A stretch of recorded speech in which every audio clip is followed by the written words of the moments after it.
Welcome back to our dark corner of the world. I hope you're enjoying the terrifying content, and Horror Motives is bringing you the fear. But before we get started, if you are enjoying the content, and if you haven't already, go ahead and subscribe and be a part of the Horror Motives community. We have a lot more creepy content lined up for you soon that we just can't wait to bring you. And we look forward to growing this world of horror.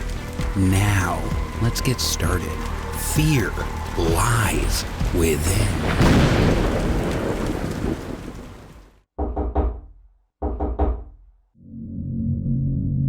I'm from Chicago, Illinois, and this encounter that happened to me is one that I will always remember. I'm a 48-year-old male and I live alone. And one evening, after finishing work, I stopped off to get myself some beers and a takeout as I was too tired to cook. It had been a long day and I was just looking forward to getting back and relaxing with a few drinks. It was a cold evening, and it got dark early as it was mid-November this was happening. As I got home, I enjoyed my pizza and cracked open a few beers looking for a good documentary to watch. I'm into crime and managed to find a good Australian crime documentary detailing events that had happened in the outback. Halfway through it, and a couple of beers in, I got up to pee before opening another beer and returning to my night's pick of viewing. I was engrossed by the documentary. With it being crime, I was only slightly familiar with the events as I'd only briefly read about it before. It was fascinating. It was then I was brought back to my reality when there was a knock at my door. I looked at the time and saw it was just after 11 p.m. I wasn't expecting any visitors and never had anyone knock on the door this late before. I assumed maybe it was my neighbor and something may have been up. So, as I approached, that's what I was expecting, to see my neighbor. But as I opened up and looked through the screen door, I could clearly see it was not my neighbor. Instead, it was someone I'd never seen before. I had trouble seeing the man's face as his hood was up, and he was looking down to one side. Without opening the shutter, I asked if I could help him and why he was knocking on my door so late. After a brief pause, the man finally spoke. "Is Greg there?" He asked me in a husky, chilling voice. Confused, I told the man he must have the wrong house, as no one named Greg lived here. I didn't even know anyone called Greg. As I said, this man finally looked up, giving me a better look at his face. But with that, it instantly made me feel on edge. He looked anything but friendly. There was something about the way he stared through the shutter that gave me a chill. "Where's Greg?" He asked again in a more impatient tone. I again repeated myself, telling him that nobody by that name lived here. He was at the wrong place and it was time for him to leave. As I went to shut my door, the man suddenly tried to pull open my shutter. This sent my pulse racing as I grabbed the handle from my side. Luckily, it was locked. I shouted at the man to get his hands off my door and to remove himself from my property, and I threatened that I was going to call the police. He stopped, letting go of the handle as he banged his hands on the shutter, glaring angrily through it. I slammed the front door shut, grabbing my phone, repeating very loudly that I was calling the cops. As I looked out the window, I could see the man walking off down my path and out of sight. Freaked out by the encounter, thinking what the fuck that was about, I stared out the window for a good few minutes until I was sure he was gone. Calming down slightly, I put my phone down and decided against calling the cops. The man had gone now and clearly had the wrong place, so feeling calmer and safe, I decided again not to call the cops, and instead locked my door and got back to my last beer and the end of the documentary before calling it a night and heading off to bed. Before heading upstairs, the stranger at my door still playing in my mind, I had one final check outside to make sure there was no sign of anyone, especially that man. Upon looking, there was no one. Feeling relieved, I double-checked the front and back door to make sure they were locked and made my way to bed. That night, even though tired, I struggled to sleep. When I eventually did, I would wake up soon after, restless. I think my mind just overthinking from the events of the evening, maybe a touch of adrenaline still lingering. I drift in and out of sleep, thinking I'd hear things. I finally managed to calm myself and fall asleep. I don't know for how long, but again I woke. This time, not thinking I heard something, knowing I heard something. Something woke me up. My room pitch black as I sat up, froze in my bed as my heart began to race. As I listened, all I could hear was the sound of heavy breathing coming from the corner of my room. Fear taking over as my eyes tried adjusting to the room. I could just about make out the dark figure of somebody standing in the corner of my room, heart pounding. I managed to muster the words, "Who the fuck is in my house?" Then, a moment I will never forget, the figure spoke. Where is Greg? These words made me physically sick. It was the guy from earlier, in my house. The figure began to move closer. I could now see a shiny object in his hand. The guy had a knife. At this point, adrenaline was back, full force. Reaching for my dresser, I pulled out my handgun and aimed it in the direction of the man, screaming to get the fuck back. I don't think he expected me to have a gun, but I'm so lucky I did. The man ran out of the room. I lunged off my bed and followed as I shot down the stairs. My front door was still locked. I heard my restroom door slam shut and lock.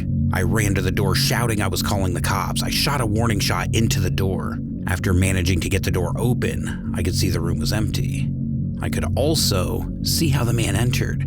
Through the small square window situated in my restroom. I had left it open and not checked to see it was closed. After calling the cops, they arrived on the scene 20 minutes or so later, and I told them everything. About the man coming to my door earlier that night, then breaking in. Also about him demanding to see somebody called Greg. The next day, I couldn't believe it, but they had caught the man. It turns out he was recently released from prison after serving a long sentence for a crime he'd committed. It was later found out that where I live, the previous owner was a man called Greg, and this was the last known location of Greg. The man obviously thought he still lived here or that I was somehow associated with him when he came to my door. That night scared the shit out of me. It was a surreal situation to find myself in and something I will always think of. Remember, always make sure all of your doors and windows are locked at night.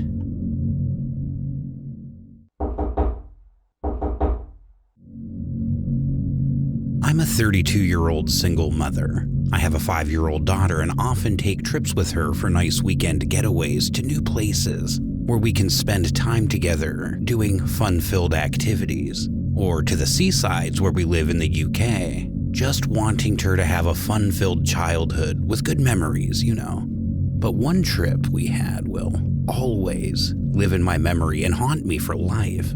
I just hope my daughter doesn't remember too much of it when she's older. We had just finished up a great weekend in Skegness, where we had visited the beach and aquarium, among the amusement arcades which my daughter loved. We were making our way back home, where we had a long car journey back up north. We didn't leave till the afternoon, and was scheduled to get back late in the evening. So, cooking when I got back wasn't going to be an option, as it would just be too late. We had been driving for a good 3 hours, and I noticed it was getting to the point I needed petrol before the light came on telling me to do so. I told my daughter we would stop off at one of the service stations on the way back, you know, a rest stop, if you will. We would fill up and get something to eat. I gave her the choice of what to eat, and no surprises here, she picked McDonald's. I laughed to myself, thinking, typical, as all the stop signs I had driven past pretty much contained Burger King.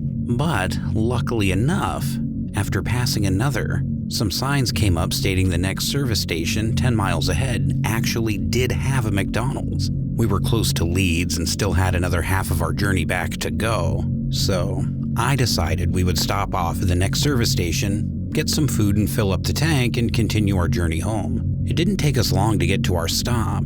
I pulled in, found a space and parked up. The station seemed quiet. There weren't many cars parked up in that car park. It was late in the evening and dark by now, but as you know, motorways are always alive with people traveling. I got my daughter out of the car and we made our way across the lot to the entrance, my daughter trying to run ahead. I held her hand as to stop her from running off. As we reached the entrance, it was then my attention was grabbed out of the corner of my eye. I could see someone waving over. As I looked, I saw a man standing by the wall on the side of the building in the dark. He waved over at me with a wide grin on his face, then looked at my daughter, waving at her too. Oh, what a cute girl, he called over. Weirded out, I awkwardly smiled back and pushing my daughter forward through the doors, signaling not to engage. Looking back behind as we were inside, I could see the man walk back into view and watch us through the doors. He looked rough. I didn't want to assume anything, but he looked like a drug user or a squatter. I told my daughter as we walked in to remember what I always say, not to talk to strangers. Inside and with people around now, we were soon more occupied with choosing what we wanted off the menu. My daughter obviously choosing her usual Happy Meal. I went for a double cheese meal. We got our food and found a table to sit at. With my daughter occupied with her toy from her Happy Meal, I got us some condiments. I sat back down, and it was then I looked up and saw the same man from outside walking in. He stared right at us as he walked, slowly past with that unsettling grin on his face. I tried not to make contact or pay any attention, but as he walked past, I couldn't shake the feeling you get when somebody's watching you, feeling like they were burning a hole in the back of my head. I quickly looked around to see the man at the counter, but still looking over at us. I asked my daughter if she was okay and enjoying her food. None the wiser, she was engrossed in her nuggets. I could hear footsteps coming back up behind us. Slowly, one by one, getting closer as they slowly passed. I slightly looked out of the corner of my eye and I could see it was the same man. He had ordered and walked over to a table right opposite of us. He placed his tray down, sitting and stared back over at us, smiling. I tried not to entertain, but I couldn't help but thinking that this guy was strange. I noticed he too had ordered himself a Happy Meal. Strange meal for a grown man. I told my daughter we needed to hurry up eating and get back on the road. I just wanted to get home now. But it was then I saw the man stand up with something in his hand and begin to walk over to us. He again waved at me. I was wondering if your daughter would like another toy. I see she has a different one to me. Here you go, young girl. Another toy for you, the man said as he sat at our table, bouncing it across the table, smiling at my daughter, who was shy and she didn't want to respond. No, thank you, it's fine. We were just about to leave. The man's smile soon dropped as he stared at us with a blank expression. I'm giving you a toy. Don't you want it, little girl? He said, holding it towards my daughter, who was now shuffling closer to me. My pulse began to race and I felt all hot.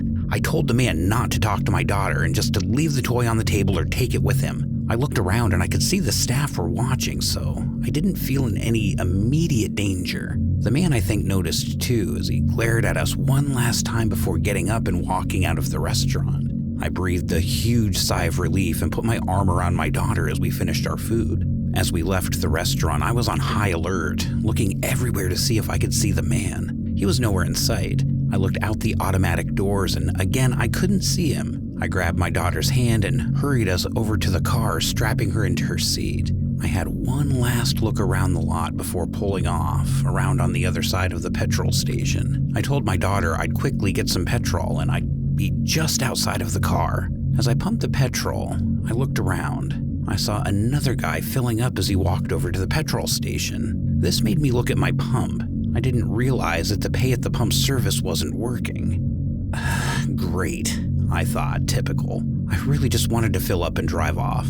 After I finished, I tapped on the car window, telling my daughter I was quickly going to run over and pay. She gave me a smile as I locked the car doors and ran over to the station. The guy in front was still paying and adding on some items. I know, I was feeling impatient, but I was still on edge, and it was then the distant sound of glass smashing followed by the most haunting thing I could ever hear. My daughter's frightened scream. The man in front of me shouted as we both looked over and saw out the window. The man from the restaurant, trying to pull my daughter through the broken passenger's window. I screamed, running out of the petrol station, the man paying for his gas following me. I can't tell you how afraid I was.